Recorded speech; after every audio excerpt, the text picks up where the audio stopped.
Boredom is supposed to be a modern problem, a symptom of too many screens, too much comfort, too little purpose. But what if boredom is one of the oldest things about you? What if it has been pulling at your ancestors for hundreds of thousands of years, long before there was anything to be bored of? That feeling, the one where time stretches, your eyes drift, your mind reaches for something, anything, to hold on to. You know exactly what that feels like. So did the person who painted a cave wall 45,000 years ago. Here is what the science actually says about boredom. And here is what your ancestors did about it. Boredom is not emptiness, it is pressure. Researcher Sandy Mann at the University of Central Lancashire spent years studying boredom and found that it is not the absence of stimulation. It is your brain signaling that the stimulation you have is not enough. It is a craving state. Your mind is looking for meaning, novelty, challenge, and not finding it where it currently is. That signal is uncomfortable by design, because discomfort is what makes you move. Your ancestors moved constantly, not because they wanted to, because staying still usually meant dying. The savannah did not reward idle bodies. Predators were real.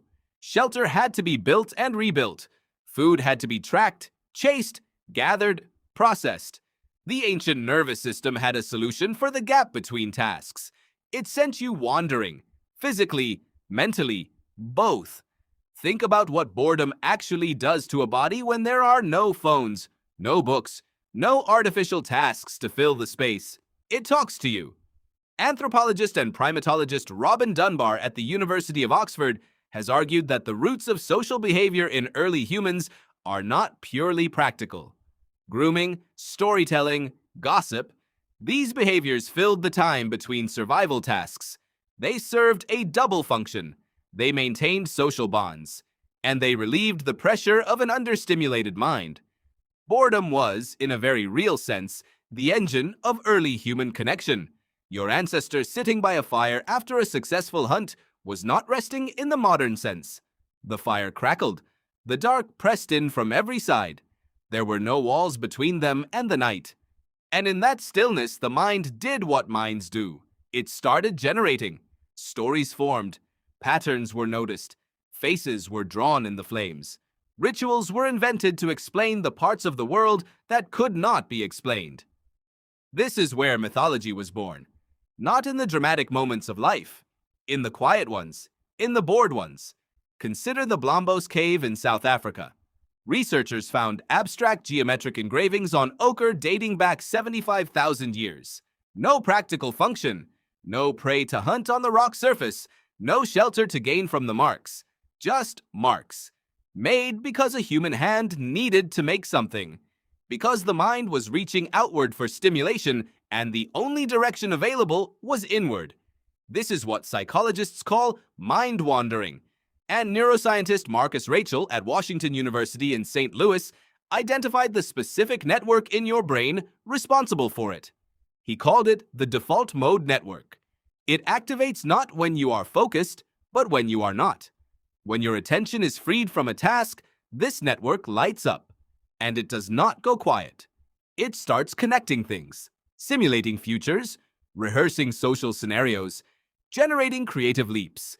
Your daydreaming brain is not switched off. It is running a different program. Your ancestors ran that program constantly. Every moment of genuine downtime was a moment of involuntary creativity. The cave paintings were not made by the busiest people in the tribe. They were made by the ones with time on their hands and a need they could not name. The need to make something exist that did not exist before. Here is the counterintuitive part. Modern life has nearly destroyed boredom. Not by solving it, by smothering it. You reach for your phone in the first 30 seconds of stillness. You put on background noise while you cook. You scroll through the same feed twice in a row, not because there is new content, but because the alternative is silence. And in that silence, your brain would have to generate something. It would have to turn inward. It would have to be bored. You have been given a sedative for one of the oldest cognitive forces your species possesses. Sandy Mann's research found something striking. People who were bored before being given a creative task performed significantly better on that task than people who were not bored first. The understimulated brain is not a lazy brain. It is a brain that has been given permission to stretch, to reach, to make connections across long distances that a focused brain would never bother to make. Your ancestors did not have the option to escape boredom, and so they did things with it. They made music. The oldest known musical instrument, a bone flute found in what is now Germany, dates to at least 40,000 years ago. There was no audience, no recording, no social media post. Someone was sitting somewhere, probably bored, and began experimenting with the sounds a hollow bone could make. That experiment became an instrument. That instrument became music. Music became culture.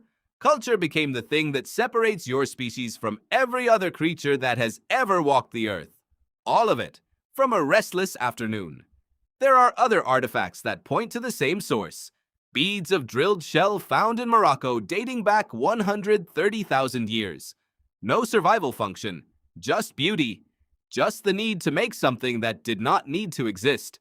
The impulse to decorate, to signal meaning, to give shape to an internal state. This impulse has always lived exactly where boredom lives.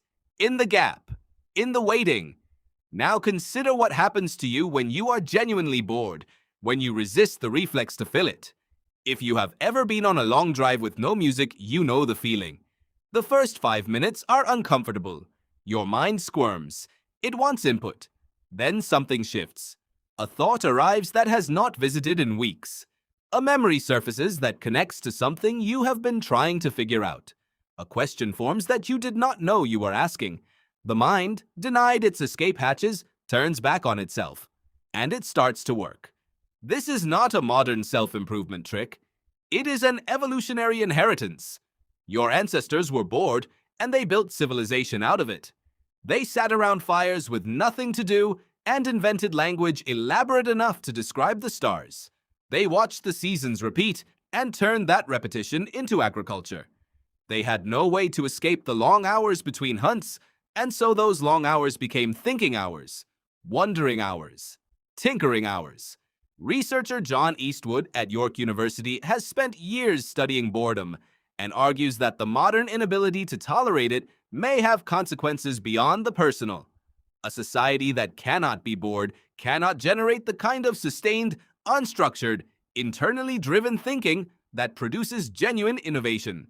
We have optimized ourselves out of our greatest cognitive advantage. Your brain is not broken when it is bored. It is primed. The discomfort you feel when there is nothing to do is not a problem to solve. It is a prompt. The same prompt your ancestors felt sitting in caves 40,000 years ago before they picked up a piece of ochre and pressed it to the wall. You feel the pull of boredom every single day. Now you know what to do with it.